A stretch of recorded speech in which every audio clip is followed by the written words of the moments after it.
on this episode of Data Insight. We're going to be unpacking some insights that we found in our most recent CRM data management report of 2024. A couple things before we get started, though. So housekeeping stuff. You are muted right now, but that doesn't mean we don't want to hear from you or hear your questions. So please feel free to type those into the Q&A box. You should find that in the little controls or your Zoom.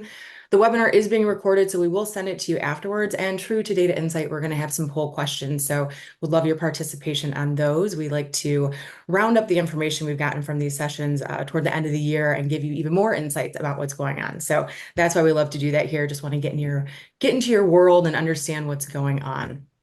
Let me introduce myself. I'm Olivia Hinkle, the Director of Product Marketing at Validity, your normal host here at Data Insight. And I have a special guest with me today, Christine Marshall. Thank you for being here. She is the Technical Content Director at Salesforce Ben, the Salesforce Ben. But we're thrilled to have you, Christine. Thanks so much. How are you doing? Thank you so much for having me. I'm doing really well. I'm really excited about our webinar today. I am too. The planning for this was a lot of fun, just talking through all these insights. So we have been chomping at the bit to share this with everybody. We have a short agenda today. We're going to go over these top 5, technically 6 insights. We saw an extra one in there. We wanted to slide in.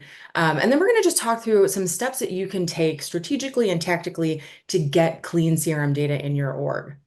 So before we dive into the insights, just a little bit of background on the report and the survey that we did. There were certain qualifiers, obviously, so we could understand it and make sure we were getting the correct insights from people who live in this realm. So this was 631 different organizations across the US, UK, and Australia. They had to be employed full-time in CRM administration, and they were in a smattering of different industries. But we wanted to make sure, again, that what we were hearing was direct from the source, that these are people who are in the trenches every day, who live and breathe this like the rest of us, so we can get some good takeaways. I have the pleasure of delivering the first insight here today, and that is this is like this extra one that I keep talking about. Well, not one of the top 5, but definitely interesting and something I just think we need to think about. There was a demographic change in our survey results. So the first time we did this, I reached out to the partner that we were working with and said, hey, did we technically, or did we purposely say, I want 50% women, 50% male respondents? And they're like, no, that's just the way it shook out. So I was like, oh, that's great. Because a lot of times I think the CRM admin, architect, developer space kind of feels male dominant to some, but it's not. I mean, clearly you've got 2 female hosts here. We're very deep in the trenches of Salesforce CRM administration. So I just thought that was a cool representation to show that balance in this realm and just how it appeals to everybody, right? Like anybody can get in here and do that. And that's such a Salesforce type approach to things and a methodology. So the fact that we saw 16% less women, we were just like, why? Why did this happen? So we look back to the pandemic and like quitting rates. And Gusto, a study they did, they found that the female quit rate was higher than males. And some of us can kind of say, well, that makes sense, especially if you're a mother or, you've got to take care of your kids or school closures, things like that. Somebody had to go and do this during those times.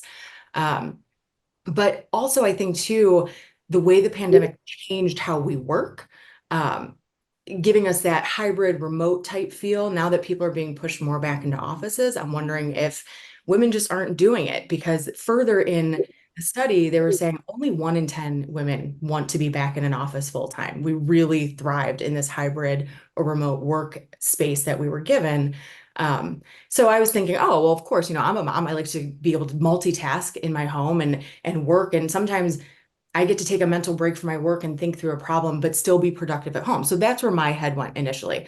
But reading further in, they were like, actually, it's not all of that. While that's great, it was more like these microaggressions that women were experiencing. And they're like, I don't have to deal with this at home. I can just do my work and move on with my day. And when we're talking about microaggressions, I think the example they gave was, let's say you're walking through the office and you're not exactly smiling, you're not frowning, you're just moving along your day. You might be in a mood or not, who knows?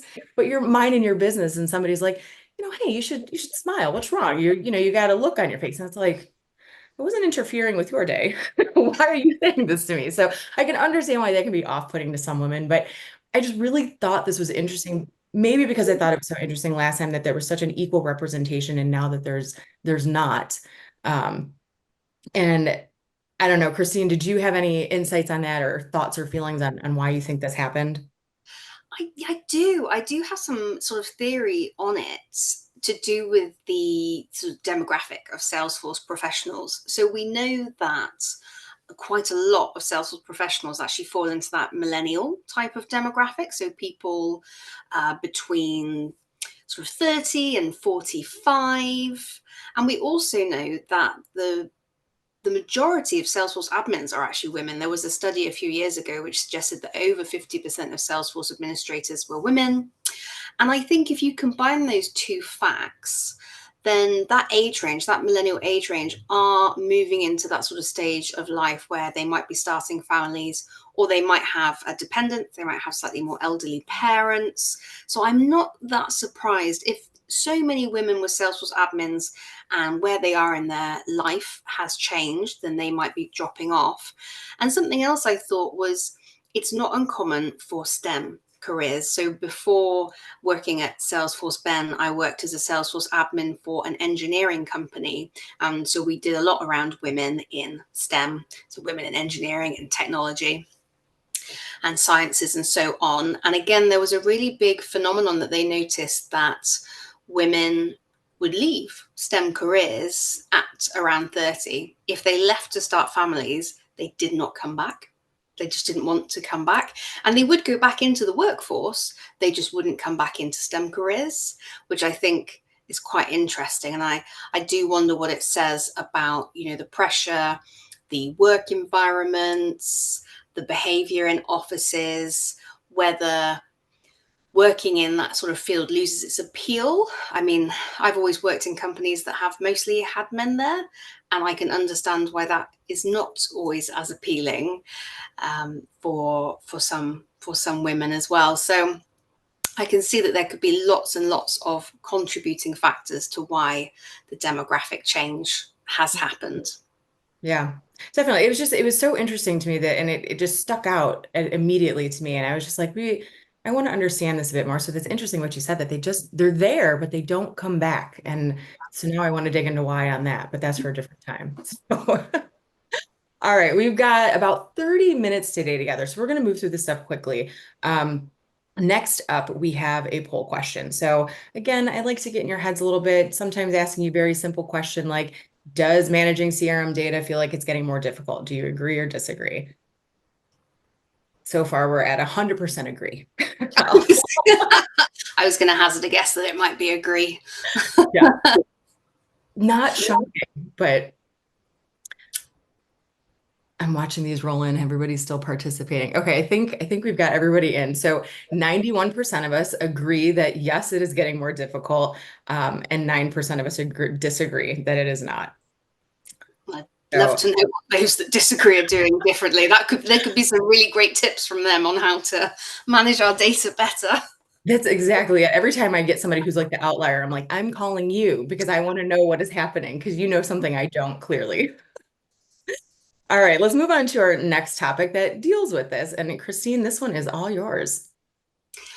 So I think, again, it's quite interesting, isn't it? And I wonder on this call if the majority of us are sort of more hands-on Salesforce professionals. I would imagine that we are. And I think that could be why so many of us says, yes, it is getting harder. And that's because we are the boots on the ground, people actually, really dealing with that data.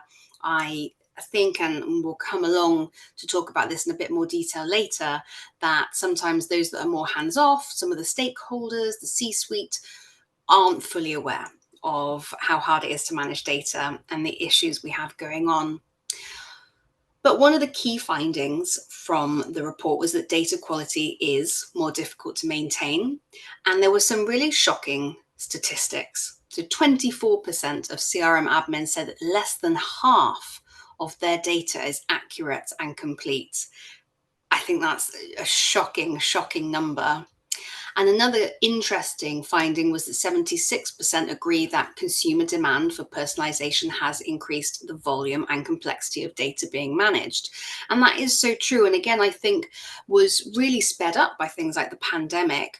Everything went online, e-commerce had a real boom. There were only so many ways that you could market to people, and personalization was enhanced and is now really an expected thing. There's no sort of getting away from it. People don't like generic marketing. So, yeah, data quality is really hard to maintain. Now, something else that I've actually learned just recently, I told Olivia just before the call, is I was preparing for another session on data lifecycle management. And there is a company, a third party provider. They do sort of backup, restore, archiving. And one of the things that they found is that in the past year, their customers, the size of their backups, so their backups of their data and their metadata, grew by 57%. So more than half.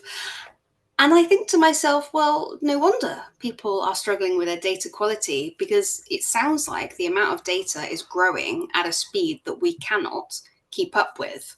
We know that our users don't enjoy data entry, and more often than not, they will fill in the minimum of information. So if it's not enforced, it's not done. Yeah. Um, and I think as well, it's not just putting data into our CRMs, it's then keeping it up to date. Data goes stale really, really quickly. Yeah. And then just another thought that I had was, it's thought of as the admin's responsibility. And yes, it is the Salesforce professionals' responsibility to deal with data quality, but it has to come from everyone. It has to come from the people inputting the data, maintaining the data.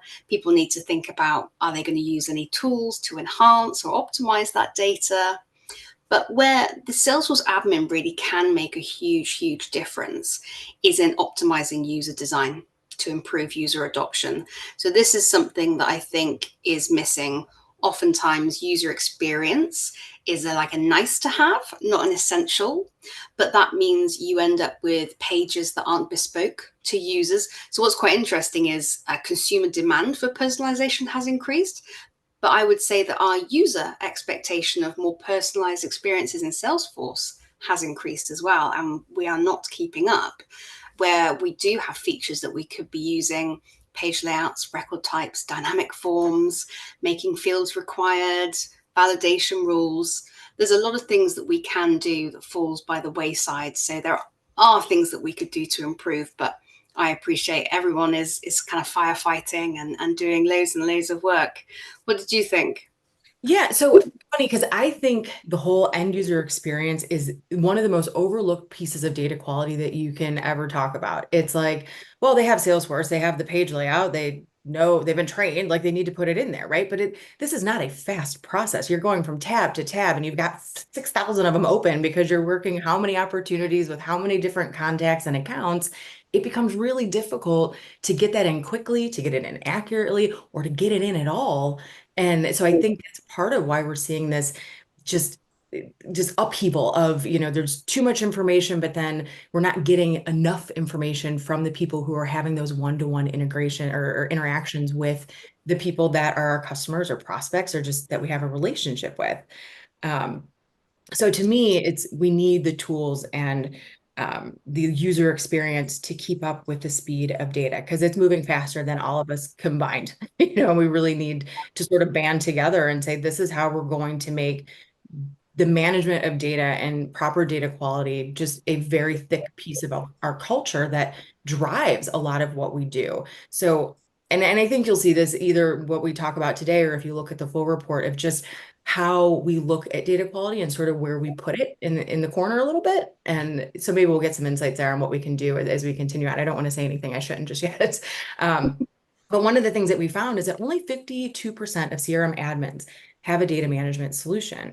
The rest of us are going at it alone manually or with the free tools that we have, and it's far too complex and fast to do that. It doesn't scale.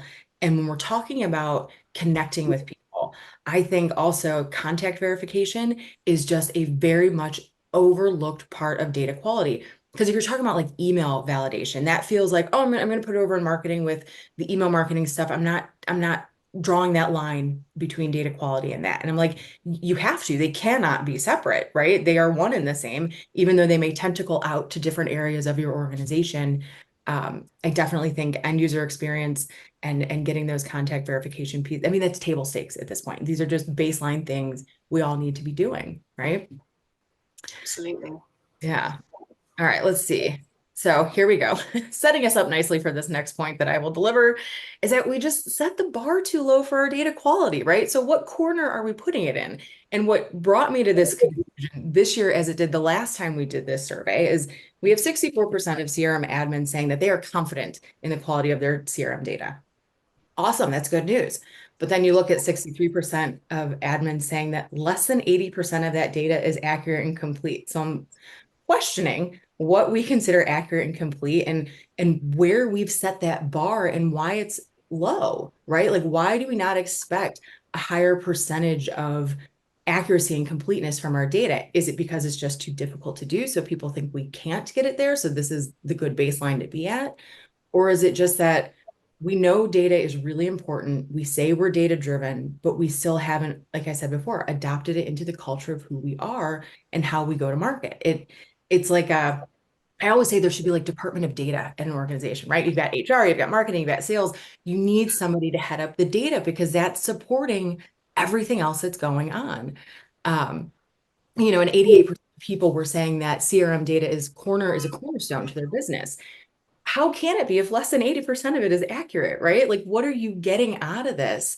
And it's costing people. It's costing us like 20% in revenue was the average. So we are seeing the detrimental effects of it. And I think it's important. And again, to your point, we're going to talk about this in a minute about the VP level and sort of the disconnect going on there.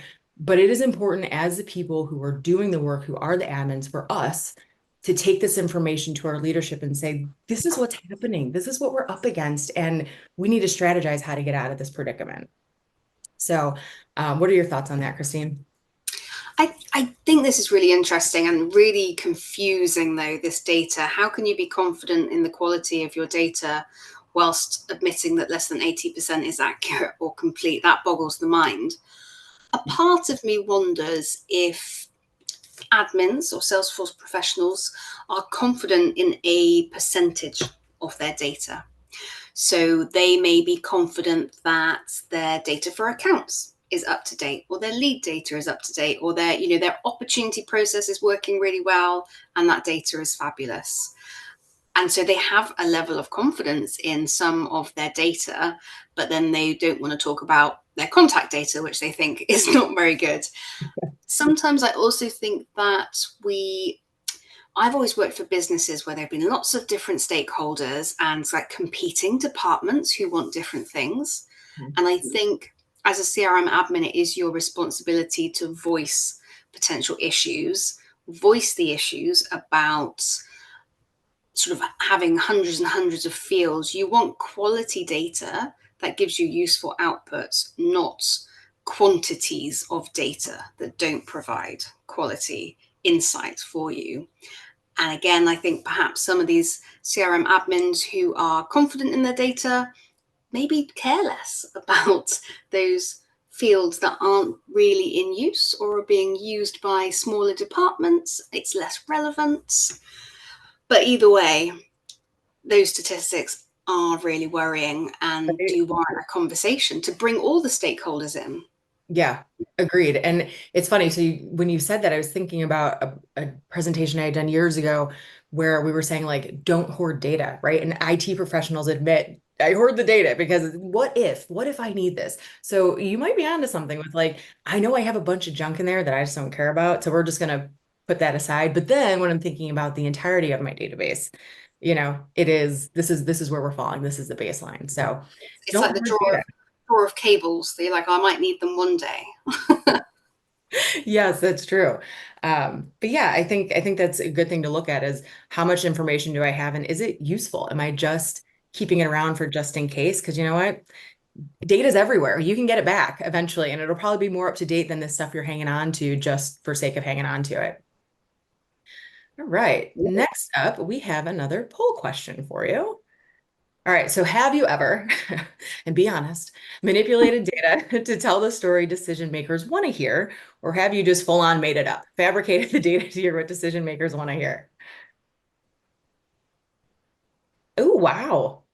Shocking. And I'm not telling you exactly what I'm seeing, but so manipulated is 100% right now. Nobody said that they full on made it up. Don't worry, we won't release the attendee list here. Nobody will be called out. But that is wild to me. Very interesting. And it definitely, sorry, let me move this little guy out of my way. Let me move on to the next one here. So I think it supports, Christine, what you're about to tell us is going on.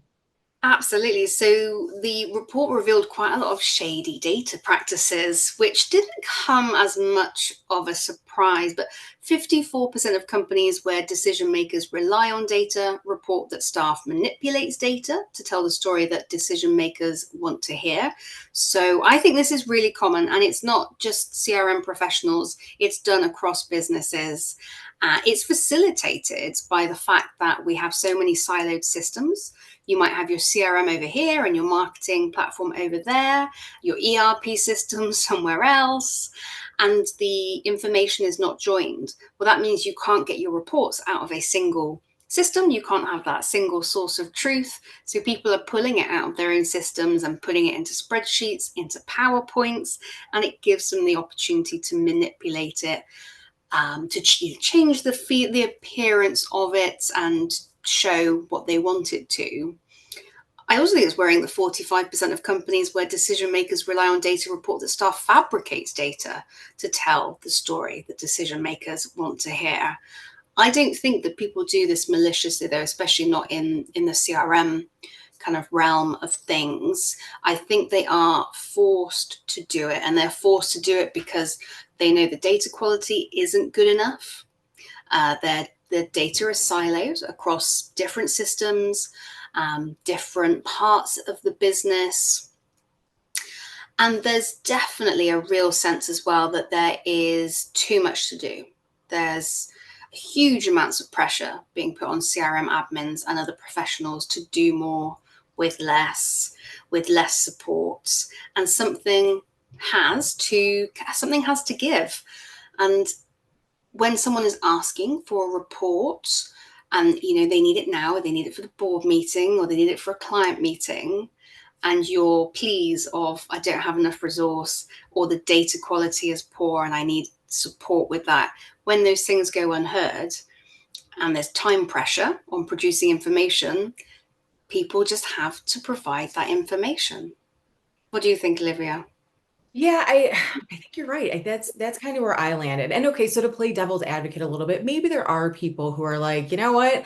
I know that this data is inaccurate. I know that it's everywhere, and I know nobody's gonna be able to go back and figure out how I got to where I got. So we're just gonna go ahead and deliver it, right? Like I think that does happen. Is it the majority? Absolutely not. But that pressure is really telling of doing more with less and getting the information out the door and being data driven. And depending on also this age range that we're talking about, is there a desire to show that, like, yes, I'm going to support leadership and I'm going to show them that they're on the right path? And, again, no ill intent, but that they want to do right by the company and the leadership that they believe in has the right direction for the organization. So I think there's a lot going on there. And when we talk about things like data cloud, where it's pulling all that stuff in, that's the power, right? Is it in no uncertain terms, will it say to you, this is what's going on in your universe. Everybody can look to one spot and it's grabbing it all and pulling it in. So I think that's what makes Data Cloud so enticing, but you got to do it right. And if this tells you nothing else, if you are thinking like, I'm on my path to Data Cloud, you have to clear that path with clean data from every system, not just CRM, but certainly take the practices that you've learned in CRM data and implement them across the other systems that you're using, just so you don't have issues like this. So nobody feels trapped by the data. They feel empowered by it? I completely agree. So that leads just very nicely to that disconnect then. Yeah. So we keep talking about this, but there is a disconnect that we have discovered at the VP and higher level. So some of the stats that we found here that we're showing on the screen is that 3 in 10 says that they do not continuously monitor the quality of CRM data. Okay. But those higher up were 21% more likely than average to believe that they do. And I think it's because if I'm at that VP level, I am saying, again, these are table stakes. I've got to assume that a successful organization who is doing well are doing these things. And they haven't taken the time to go and ask the admins, us, and say, is this what's going on? Or what does that look like? Like, how are you able to do this? Are you able to do this? And I also don't sometimes feel like CRM admins feel empowered enough to go up to that level and say, this is what I am seeing, and I really think you need to know because it's going to change how we do business and how we look at the information that we have. So again, not a malicious thing, just a disconnect between the doers and the strategy builders and where those intersect. Um, I'm looking at my notes here, some different points I had made. So VPs were 69% less likely than average to notice an acceleration in customer data decay also in the last 12 months, which we know that the admin said that they have seen an acceleration in data decay in the same report. So again, just another level of disconnect. Like we're talking about people leaving jobs and not coming back. We're talking about them switching jobs. You know what I mean? This is going to make the data that you have inaccurate and decayed and something you've got to clean up and get rid of. So again, to that, don't hoard the data. But I think there's just a conversation that needs to be had, and whether that's through a data governance team or creating this department of data that brings all these levels together so we can all be very aligned on what is going on, what we are doing and what we're not doing, and what will happen because of what we're not doing. So those are Yeah. my, did you have any different insights into that? I think it's fair that those at a VP level, it's delegated. It's not their job to maintain and audit their CRM data, but that makes them reliant on the CRM admins to highlight when there is a problem. So if you highlight it and someone and they don't care or they don't help, then that's one thing. But have you told the right people? Have you explained the situation? Have you explained it in layperson's terms so they fully understand the extent of the problem and what it's preventing? So I think we can take some responsibility there. Also in educating companies and VPs that Salesforce is not a set it and forget it kind of thing. I see this quite often. People purchase Salesforce, they get a consultancy to set it up, and then they think, well, that's it, job done. No, nothing else to do ever again, and don't realize that things like Salesforce, new features, releases, but also data and data quality, compliance things change. There's so much, it's a constantly moving environment.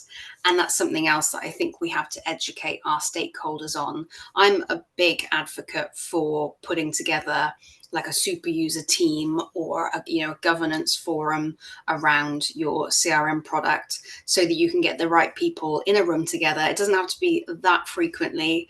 It could be every other week, it could be monthly, it could even be quarterly. Something is better than nothing when working on these types of issues and disconnects. Yeah, totally agree. You're right. And are you telling the right people? That's a solid point, right? Like you might be telling somebody who's up there, but are they telling the other people? Is it hitting the right ears? Um, yeah, totally agree on that. All right, I think we are coming up on our last point here before we get into some tips. Let me take a look. There we go. We're going to talk about AI next. AI. Here we are. Everybody's favorite two letters. I know there's been like a year, 18 months of AI this and AI that. It is the hot topic. Everybody, it's like the next catchphrase, isn't it? We've gone from data driven to AI driven. But data quality is a huge roadblock in success with AI. AI can only do what it can with the data that you give it. So if you have very poor quality data, missing data, outdated data, then it's not going to give you the insights that you are looking for. It's not that smart. It's pretty smart. It's not, but it can't cleanse your data and keep it up to date for you. So 67% of those who aren't using AI said that they were concerned about the readiness of their data. And I think they are right to be very, very concerned. And 55% of CRM admins agree that integrating AI with existing systems is a pain, like most integration, I would argue. But I think there's also a really big concern. One of the other statistics that came out was that 65% of admins or companies rather say they don't have the right talent to manage AI, which I also think is a hugely valid concern. Mhm. So, and there are things that people can be doing. There's lots of information out there Salesforce, they've got the AI associate certification and all the, the trailhead trails and things on that. Because actually the biggest part I would say about understanding AI, what it's capable of, it is actually more to do with the privacy issues. So there's a lot to think about when it comes to AI, what you're doing with your data, what data it has access to, personally identifiable information, intellectual property or proprietary information. It's a whole world out there of complexity. So I'm really not surprised that people are concerned. And I would say that the first point is around your data. It won't fix things if you don't have the infrastructure with your data to support it.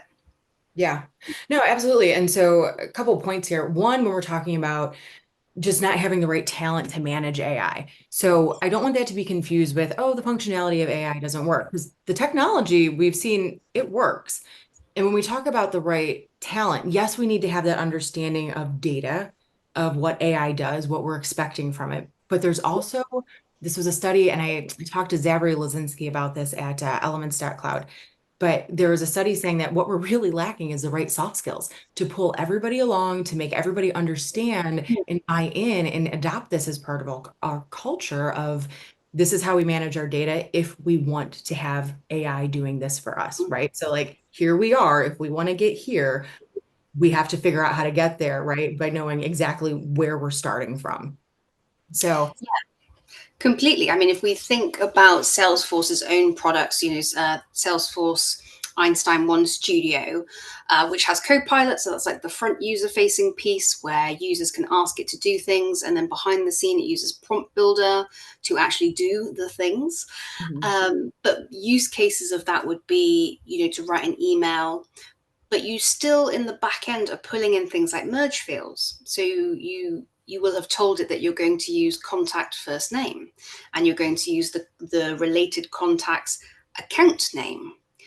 And so it can write you the amazing email and you can say, make it funny or make it serious or make it shorter.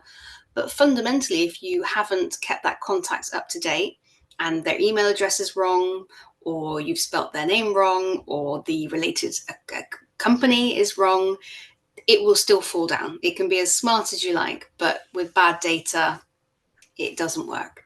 Yeah, no, solid point. Like you can be as funny, as short, as quippy as you want to be, but if you're not addressing the person or they're not making it past the salutation, you know what I mean? They're like, who? And then they move along. So absolutely. And I mean, we've said it, I don't know how many times, but go back to the beginning of Salesforce, garbage in, garbage out. That will hold true no matter what you connect to Salesforce, no matter what you do. And a lot of people think too that Data Cloud's going to clean up this data for them. That's just not the case, right? So we have a whole nother session on that coming up next month. But it's very eye-opening that the responsibility has gotten greater for what we have to deliver in order to get more out of the systems. And I don't think people were expecting that. I think they were like, yeah, AI, let's plug and play. But that's not the reality.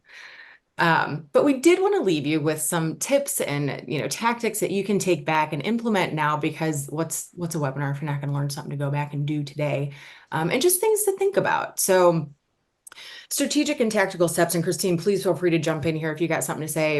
Interrupt me if you need to.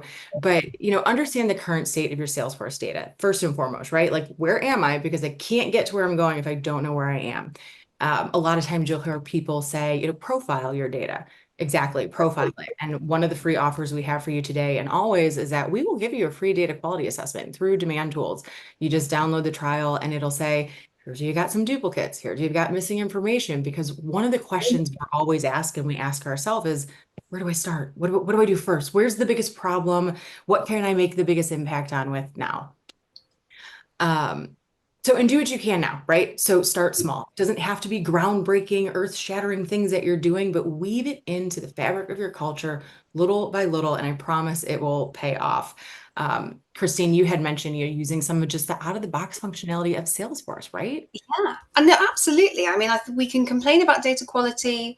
We can be frustrated that our data quality isn't that great and that maybe the C-suite aren't listening to us and our key stakeholders aren't engaged.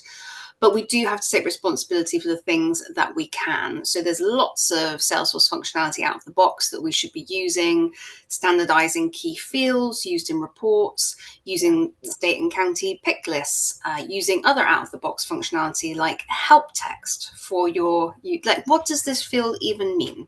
What should they put in this? Use the help text, use the description as well, so you always remember what that field was there for. Use validation rules, required fields, page layouts, use dynamic forms to make page layouts that are responsive.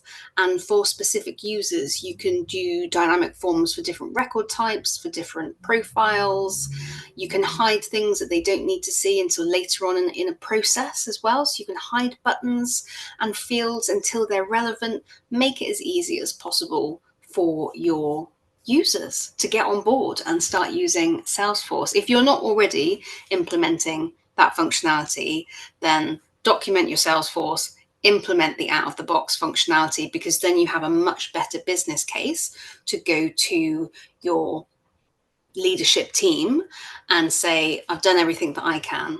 Now I need more supports. And actually, at the same time, why not think about using something like reporting snapshots to capture like how much data is growing, how many more accounts do you have every month, or opportunities. Keep an eye on your storage, like your actual Salesforce storage. Where are you against those limits? And again, that kind of thing can be a really good thing to discuss and say, actually, we are using 88% of our storage here. When we hit 100%, we will have to pay for more, or get an archiving tool or something. Yeah, there's a cost regardless, right? There's either you're losing the data, you're archiving it, or you're paying to keep it. You had said something too with the help bubbles, and this brought me back to the point where we were talking about people, fabricating data. If you explain to somebody what a field is for in every system you're using, there will be no way that they can say, oh, well, this data equals this data over here, even though they're not connected, because you've defined what the use is. And even, any org you go into, if I'm looking at a field and I'm like, okay, title, but where is this used? How is this broken down? Who's relying? Like, give me some of that information so I can then say, okay, this is how I need to engage with the data. So I think that's powerful. And to your point, knowing what tools you have. So Salesforce gives you some great out of the box tools, but then there's also free tools all over the place, right? On the Salesforce App Exchange, we provide Demand Tools has a free edition that is like a data loader on steroids. Salesforce has a couple. They're definitely out there. So I think that's one of the things that we need to take responsibility for is, okay, I might not be able to get the Cadillac right now, but let me do what I can do, with my Yugo and, and get done what I can get done, because the little incremental changes you make, I think will give big impact that will not go unnoticed. It can't go unnoticed, right? When marketing can pull a list really easily and get the whole realm of people they were looking for, that is a beautiful moment, because you've just saved me an hour of messing around in data trying to figure out, did I get the full thing? Have I listed all the query options? You know what I mean? Whatever it is. So it may not always be a financial win that we feel in the business directly. It could just be a win that we're feeling in how we're going about our jobs too, and how easy we're able to use the tools that are meant to make our life simpler at our organizations. So building a business plan, again, this is, you had mentioned this, documenting what you're doing. Just document it, every single step, what you got to do, jot it down in notes. It doesn't have to be anything pretty, but if you have something tangible to show to your leadership to say, this is taking up a lot of valuable time, there are ways to streamline what I'm doing, that I think is more powerful than just like, a complaint of, oh, this is taking me too long, we need to fix it. Like, well, show me, right? Like, tell me the story with some detail so I can make an educated decision. Um, and then Christine, when we talked about the VP stuff, right? Like, my thought was, we have to manage up. You have to take on that responsibility. And I've had directors before tell me, they're like, manage up to me, right? Like, don't just expect me. And I'm like, okay, that wasn't really something I was considering, but in this situation, I think we have to, right? Absolutely. And if you are the CRM admin, if you're the Salesforce sort of product owner, you are the experts it should fall under your remit to flag potential issues. My feeling has always been that as long as I do my job and I present you with potential issues alongside potential things that could resolve them as well. I think don't go to people with problems, go to them with a resolution to the problem. It's much Yeah, easier for someone to sign off like that. Now, if I've done all of that and they're still not interested, at least again document everything. Keep the emails, document that you're not implementing this solution because it's, the business doesn't want to, but then you've done your job. And I think you can then feel happy that you've done what you were supposed to do. I agree. Totally. Yeah. Because a lot of times too, it's the documenting why we didn't or why we're not doing this that is so eye-opening. The next time it comes up in a conversation, it can pull you back and be like, okay, great. This is what I know that I'm up against now if we really are going to dig our heels in and make a change in a certain area. So to me, that's a very powerful tip is the why we didn't just as much as the why we did. And I think speaking their language as well, don't speak in technical terms and in jargon. Put it in terms that they understand. Things like statistics. 80% of our contacts don't have a phone number, or 70% of our accounts haven't had their information updated in 2 years. Present them with statistics about the problem so that they can really understand what's going on. Yeah, absolutely. And that's listed in here too, right? Like show them this report, show them the industry findings that like you don't have to go get this information on your own. It's out there. You just got to do some good Googling and like you said, show them the problem, but then show them this is what's happening, right? Like our email campaigns aren't working that great. Nobody's really engaging. Well, how many of your email addresses are wrong? How many bounced? How many, you know what I mean? Like, are you looking at this stuff? Well, we are running out of time. So again, we will be sending you the report afterward. I encourage all of you just go out, get a data quality assessment. It's secure. It does not, require you to put in any credit cards or anything like that. We're literally just trying to help you understand a baseline of where you're at so you can ask or answer that question of where do I get started? Where's my biggest problem? And how do I maybe use this to talk to my leadership to say, this is what I've found. We've got a project in front of us. And then, of course, a report will be sent to you as well. And there's links here that you can use when we send out the deck after the recording. Um, let me see if there are any questions out here. 1 second, let me open up my controls. All right, so I just see one at the moment, and it's saying, do you guys have any other research I can reference? Yes, absolutely. We have phenomenal products here at Validity, don't get me wrong, but one of the other great things that we provide is really good thought leadership. Same with Salesforce, Ben, like these are treasure troves of places you can go to get some really solid findings and information. So validity.com, our resources center, has a ton of stuff you can peruse, not just for data quality, but also how that intersects with like your email campaigns and the success there. So definitely encourage you to check that out. I'm going to go ahead and end the webinar for today. But Christine, thank you so much for being here, for sharing these insights and bringing more juice to the party with all the other stats that you found and just information that really highlights that our data quality needs to be a top priority always. It's not one and done, and it's not a project you mark complete. It is an ongoing, living, breathing entity, right? Yeah, thank you so much for having me. And I really hope that everyone found the statistics and the chat insightful. And if nothing else, I hope it makes people feel reassured to know that most of us are in the same boat. It's not just you, it's not just your company or just your org. And I always think once you identify a problem, when you accept it, then you can really make steps to improve it. So don't take this as all sad and negative statistics. This is a great starting point to jump off and think, right, it's time to do something about it. Love it. Couldn't have said it better myself. And on that high note, we are going to end today's session. You guys have a great rest of the day. Hope to see you next time, and thanks for joining us. Bye now.